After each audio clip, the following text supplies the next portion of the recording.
जान है तो जहान है। आपकी जिंदगी में खुशियां ही खुशियां हो और आपको कभी भी किसी भी बात का तनाव ना हो, इसके लिए जरूरी है कि आप स्वस्थ रहें, आपका शरीर चलता फिरता रहे और आप हमेशा सेहतमंद बने रहें। इसी उम्मीद के साथ आपके फेवरेट चैनल पर हम रोज लेकर आते हैं आपका फेवरेट हेल्थ शो संजीवनी, ताकि स्वस्थ रहें आप। हमारे साथ है वर्ल्ड फेमस आयुर्वेद आचार्य डॉक्टर प्रताप चौहान। डॉक्टर साहब, बहुत बहुत स्वागत है आपका। शुक्रिया जी।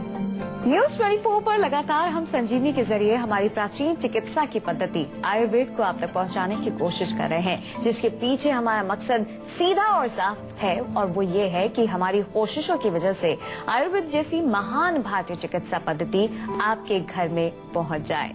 इसलिए आज की संजीवनी का ये खास एपिसोड हम सिर्फ और सिर्फ आपके लिए लेकर आए हैं, जिसमें बात होगी आयुर्वेद की और आपकी। आयुर्वेद कितना जरूरी है आपके लिए और आपकी सेहत के लिए, इस पर हम विस्तार से चर्चा करेंगे आगे। तो आइए सबसे पहले जान लेते हैं आज के समय में आयुर्वेद की कितनी अहमियत है। आयुर्वेद और आप, चलिए डॉक्टर साहब से जानते हैं कि आयुर्वेद की हमारी जिंदगी में कितनी जरूरत और अहमियत है। वैसे डॉक्टर साहब, हमेशा आप हमें आयुर्वेद के बारे में ज्ञान देते हैं, बताते हैं, इसकी हमारी जिंदगी में कितनी अहमियत है, कितनी खासियत है? देखिए, आयुर्वेद की ही जरूरत है, हर चीज में जरूरत है आयुर्वेद की, क्योंकि स्वस्थ रहना हर चीज के लिए आवश्यक है। जीवन में आपको कुछ भी काम करना है, आपको बिजनेस करना है, आपको जॉब करना है, आपको कोई और काम करना है, तो अगर आप हेल्दी नहीं रहेंगे, स्वस्थ आप नहीं रहेंगे, तो कैसे आप सफल होंगे? यही नहीं, हमारे यहाँ तो आयुर्वेद में बड़ा स्पष्ट लिखा है, धर्मार्थ कामोक्षणाम आरोग्यम मूलम उत्तमम। धर्म, अर्थ, काम, मोक्ष, कोई भी आपको प्राप्ति करनी है, आपको धार्मिक कार्य करना है, स्पिरिचुअलिटी में आप जाएं, अर्थ कमाना है आपको, काम यानी कि एंजॉयमेंट आपको चाहिए, कुछ भी किसी तरह की एंजॉयमेंट आप चाहें, बिना हेल्थ के कैसे एंजॉय करेंगे? छोटा सा जुकाम हो जाए तो क्या एंजॉय करेंगे आप? और मोक्ष प्राप्ति आपको करनी है, आपको परलोक प्राप्त करना है, आपको जो है जन्म मरण से छुटकारा पाना है, उसके लिए भी आपको स्वस्थ रहना, आरोग्य रहना उसके लिए बहुत जरूरी। और आरोग्य कैसे रहेंगे आप? बिना आयुर्वेद के कैसे आरोग्य रहेंगे? अभी देखिए कितना आप लोग परेशान हैं कि एक छोटा सा मेंटल स्ट्रेस, उसका कोई इलाज ही नहीं। हर आदमी मानसिक तनाव से जो है पीड़ित है, उसका कोई इलाज नहीं है। क्यों इलाज नहीं है? क्योंकि आपको पता ही नहीं है कि मन होता क्या है और मन कहाँ रहता है, कहाँ पर स्थित है हमारे पूरे सिस्टम के अंदर, क्या फंक्शन है उसका, क्या उसके गुण हैं, किस प्रकार से वो कार्य करता है, स्वस्थ मन क्या है और अस्वस्थ मन क्या है, इसके बारे में कुछ जानकारी आयुर्वेद में ही तो लिखा है सब। ये आयुर्वेद का विषय है। इंद्रियां हमारी कैसे काम करती हैं, जीभ पर कैसे कंट्रोल करें, कान को हम कैसे स्वस्थ रखें, आंख को कैसे स्वस्थ रखें, हमारी जितनी भी इंद्रियां हैं उनको कैसे हम स्वस्थ रखें, कहाँ से आप बताइए? कोई किसी मेडिकल साइंस में आप पढ़ेंगे ये सब? कहाँ पर लिखा है? आयुर्वेद में लिखा है। और आप शरीर की तो हम बात छोड़ देते हैं, शरीर तो खैर लिखा ही हुआ है, लेकिन आप शरीर से बियॉन्ड जाएं अगर आप, तो कितना आजकल पूरे विश्व में रिसर्च चल रहा है सब। कहीं पर लोग क्वांटम हीलिंग की बात कर रहे हैं, कहीं एनर्जी हीलिंग की बात कर रहे हैं, कहीं लोग जो है कुंडलनी की बात कर रहे हैं। आजकल मैं मॉडर्न साइंस की बात कर रहा हूँ, मैं प्राचीन जो हमारे प्राचीन विद्वान हैं उनकी बात नहीं कर रहा। आजकल मॉडर्न साइंस के लोग इस पर रिसर्च कर रहे हैं, तो कहाँ जाएंगे उसके लिए? आयुर्वेद। तो आयुर्वेद आप कहीं पर भी किसी भी जगह आप आयुर्वेद को नहीं छोड़ सकते। आयुर्वेद आपके लिए बहुत ही इम्पोर्टेंट एक ज्ञान है, क्योंकि अगर इसका विश्लेषण भी करें, आयुर्वेद का मीनिंग क्या है? वेद यानी कि ज्ञान, नॉलेज। आयु मतलब शरीर, मन, इंद्रिय और आत्मा। चरक संहिता में लिखा है शरीर इंद्रिय सत्वात्म संयोग, ऐसा लिखा हुआ है। शरीर, मन, इंद्रिय और आत्मा का जो संयोग है उसको आयु बोलते हैं। और उसका जो वेद है, इसका तो क्या ज्ञान है? इसके बारे में ज्ञान है। तो अगर आप अपने बारे में जानेंगे नहीं तो इसको कैसे ठीक रखेंगे? अगर आपके पास एक गाड़ी है और गाड़ी आप चलाते हैं और ना तो आपको गाड़ी के बारे में कोई ज्ञान है, ना उसके इंजन के बारे में, ना उसके तेल पानी के बारे में, और ना आपको ट्रैफिक रूल्स मालूम है, तो आपको एक्सीडेंट तो करेंगे आप रोज। गाड़ी आपको चलानी आती नहीं और गाड़ी को चलाने निकल पड़े आप रोड पर, तो एक्सीडेंट होगा। ऐसे ही हमने इसके बारे में कोई नॉलेज हमें है नहीं और इससे हम आनंद प्राप्त करना चाहते हैं। हर आदमी सुखी रहना चाहता है, लेकिन इसके बारे में पता ही नहीं, तो रोज एक्सीडेंट होते हैं। रोज कभी कोलेस्ट्रॉल बढ़ जाता है, कोलेस्ट्रॉल को कम करो तो ब्लड प्रेशर निकल जाता है इधर, फिर ब्लड प्रेशर को पकड़ो तो डायबिटीज आ जाती है, डायबिटीज को पकड़ो तो नींद नहीं आती है। क्यों नहीं आता है? सब क्योंकि आयुर्वेद का ज्ञान ही नहीं है हमको। तो इसलिए हर व्यक्ति को आयुर्वेद का ज्ञान होना जरूरी है। मैं ये नहीं कह रहा कि हर व्यक्ति आयुर्वेदिक डॉक्टर बन जाए, लेकिन अपने शरीर के बारे में कुछ सिंपल चीजें मालूम होनी चाहिए। वात पित्त कफ क्या होते हैं, कैसे काम करते हैं, मन क्या होता है, इंद्रियां क्या है और आत्मा क्या है, मैं कौन हूँ, मैं कहाँ रहता हूँ इस शरीर में, मेरा क्या अस्तित्व है, मुझे क्या करना चाहिए। यही आयुर्वेद है, कोई लंबी चौड़ी कोई इसमें फिलॉसफी नहीं है, सिंपल है, बहुत सिंपल है। यानी कि हमारे अपने बारे में जो ज्ञान है उसी को आयुर्वेद कहते हैं। आयुर्वेद का क्या कोई वैज्ञानिक नजरिया भी है जिसे आपको जानना बेहद जरूरी है? ये डॉक्टर साहब से जानते हैं। डॉक्टर साहब, क्या इसका कोई वैज्ञानिक नजरिया भी है? बिल्कुल वैज्ञानिक नजरिया है इसका। आप किसी भी चीज को देखिए, आयुर्वेद अपने आप में पूरा एक विज्ञान है। हालांकि आजकल हम ऐसा मानने लगे हैं कि विज्ञान वही है जो लेबोरेटरी में जो दिखता है, लेकिन हमारे यहाँ पर जो है प्रत्यक्ष विज्ञान भी है। जो चीजें दिखती हैं उनका भी आयुर्वेद में वर्णन है, और जो चीजें नहीं दिखती हैं उनका भी वर्णन है, जिनको कि अभी मॉडर्न साइंस अभी ढूंढने की कोशिश कर रही है। अगर आप देखें सिंपल विज्ञान की बात करें कि वात पित्त और कफ, शरीर में जितनी चीजें जो चलती हैं वो वात द्वारा चलती हैं। जो पाचन होता है वो पित्त के द्वारा होता है, कफ अपना काम करता है। तो वात पित्त कफ भी अपने आप में विज्ञान है। अपने प्रकृति को जानना भी अपना एक विज्ञान है। तो इसको डेफिनेटली हम वैज्ञानिक मानते हैं आयुर्वेद को, और किसी प्रकार से हम इसको नहीं मानते कि ये कोई ऐसी नॉलेज है कि जिसका कोई आधार नहीं है। ये पूरा इसके सिद्धांत हैं और अपने सिद्धांतों पर ही आधारित है। और इसको मैं तो ये कहता हूँ कि आज मॉडर्न साइंस भी काफी सारे आयुर्वेदिक कॉन्सेप्ट्स को अब उसने प्रूव किया है। बहुत सारा खर्चा करके वो प्रूव करते हैं, बहुत सारे एक्सपेरिमेंट्स करते हैं, मिलियंस ऑफ डॉलर्स या रुपीस खर्च करके फिर वो पता लगाते हैं कि देखिए भाई हल्दी में एंटी इन्फ्लामेटरी गुण है, देखो भाई अदरक में जोड़ों को दर्द ठीक करने का गुण है। हम उनको कहते हैं भैया आप आयुर्वेद की किताब उठा के पढ़ लीजिए, उसमें पहले ही लिखा हुआ है, क्यों इतना खर्चा कर रहे हो। नहीं कहते नहीं, हम अपना एक्सपेरिमेंट करेंगे तभी मानेंगे। तो चलो आपने 10-5 एक्सपेरिमेंट कर लिए, तो और जो 50 चीजें भी वो लिखी उनको भी मान लीजिए। तो बहुत अच्छी एक साइंस है ये। और बहुत मैं ऐसा मानता हूँ कि हमारे प्राचीन जो साइंटिस्ट थे, जिनको हम ऋषि मुनि कह देते हैं, वो लोग साइंटिस्ट थे।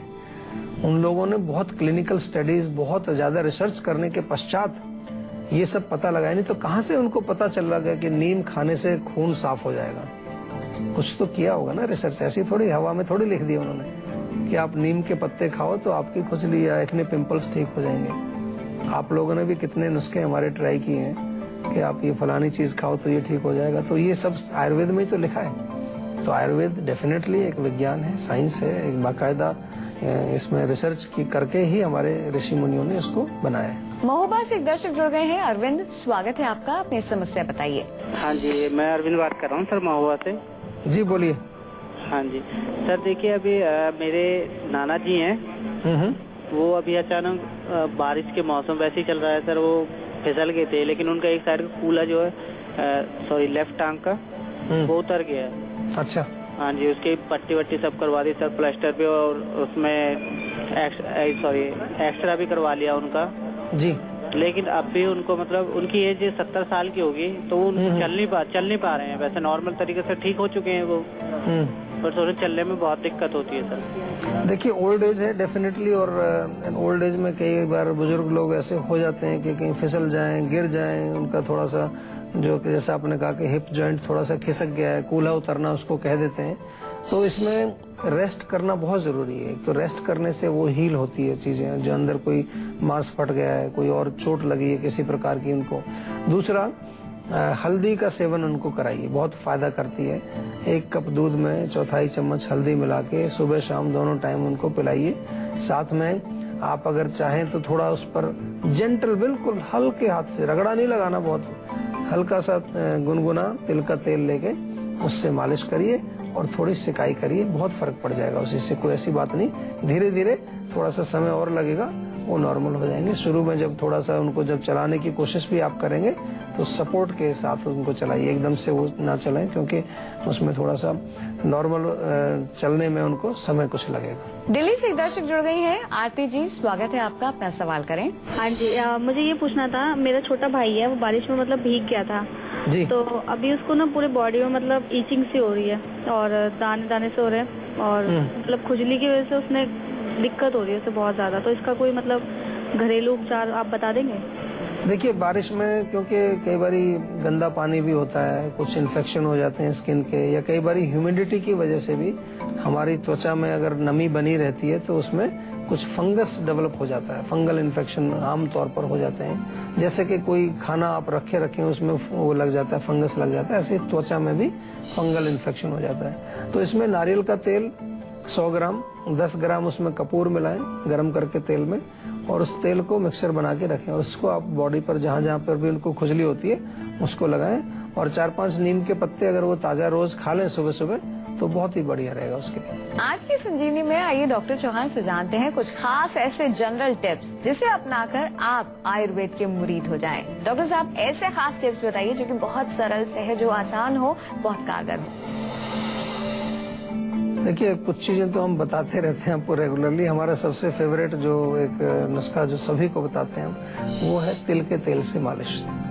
तो आयुर्वेदिक सिस्टम में ही है, हमारी दिनचर्या में लिखा हुआ है, अभ्यंग इसको हम कहते हैं, बहुत बढ़िया काम करता है। अगर रोज भी नहीं कर सकते तो सप्ताह में आप एक दिन छोड़ करके, मतलब ऑल्टरनेट डेज पर तिल के तेल से मालिश करें तो आपके बहुत सारे रोग ठीक होते हैं। हम गिना भी नहीं सकते, इतने सारे रोग इससे ठीक हो जाते हैं। दूसरा, सुबह सुबह खाली पेट 1 बड़ा चम्मच 10 मिलीलीटर या 20 मिलीलीटर तिल का तेल मुंह में डालिए और उसको थोड़ा घुमाइए, अंदर कुल्ला करते हैं जैसे, थोड़ा घुमाते रहिए 2-3 मिनट तक, और फिर उसको बाहर निकालिए। ज्यादा समय तक भी रख सकते हैं, 5 मिनट 10 मिनट तक भी आप रख सकते हैं। बहुत फायदा करता है आपके मुंह के लिए, दांतों के लिए, मसूड़ों के लिए, इवन काफी सारे टॉक्सिन्स को बॉडी से बाहर निकाल करके कई रोगों में ये भी फायदा करता है।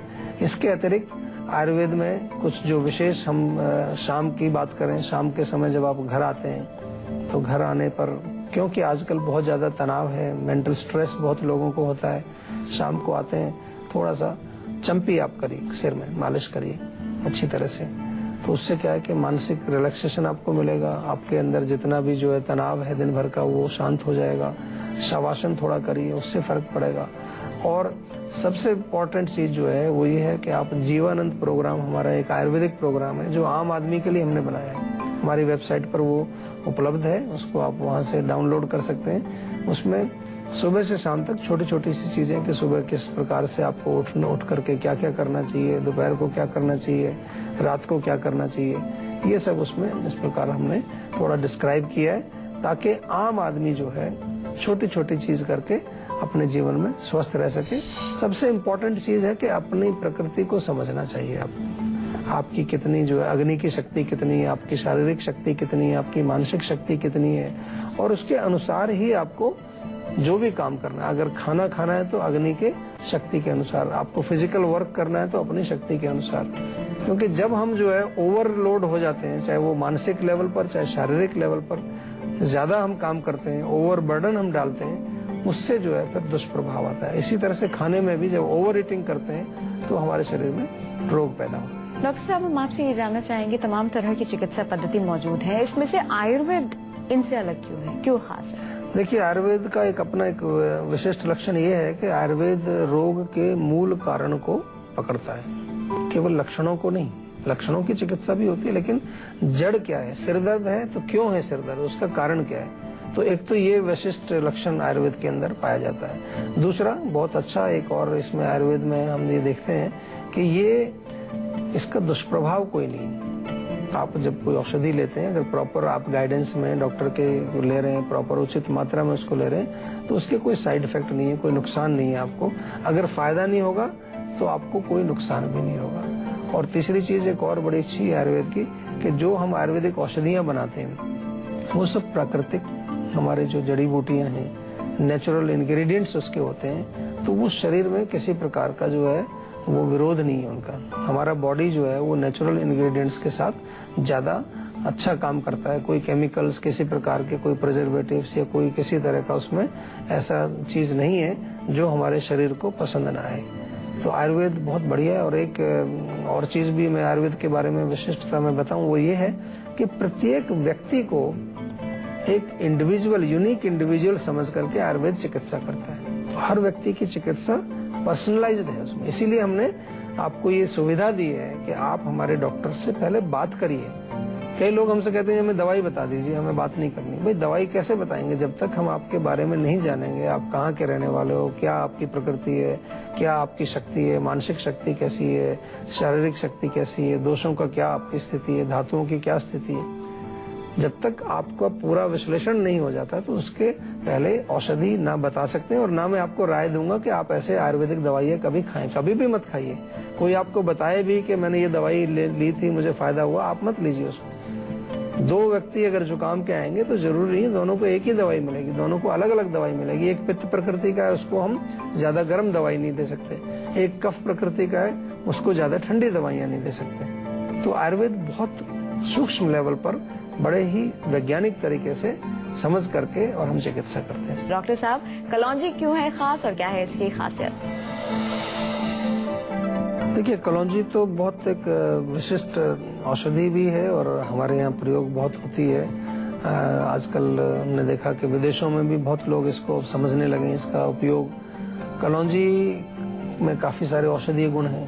अगर हम कलौंजी के तेल की आज बात करें, केवल तेल उसके जो वो तो प्रयोग होते ही है, दाने उसके जो होते हैं, लेकिन कलौंजी का तेल भी बहुत फायदा करता है। कलौंजी से के तेल से अगर आप चेस्ट पर मसाज करें तो जो लोग दमा या खांसी जिनको होती है उनको बहुत लाभ मिलता है। अगर आप अपने त्वचा में ग्लो चाहते हैं, चमक चाहते हैं, तो 1 चम्मच कलौंजी का तेल, 1 चम्मच जैतून का तेल मिला करके उससे मसाज करें तो बहुत अच्छा चेहरे पर चमक आती है आपको। जिन लोगों को सिर दर्द होता है तो कलौंजी के तेल से वो मालिश करने से बहुत फायदा होता है। अगर आपको लूज मोशन हो गए, दस्त हो गए आपको, तो 1 चम्मच कलौंजी का तेल 1 कटोरी दही में मिला करके आप सेवन करें, उससे आपको फर्क पड़ेगा।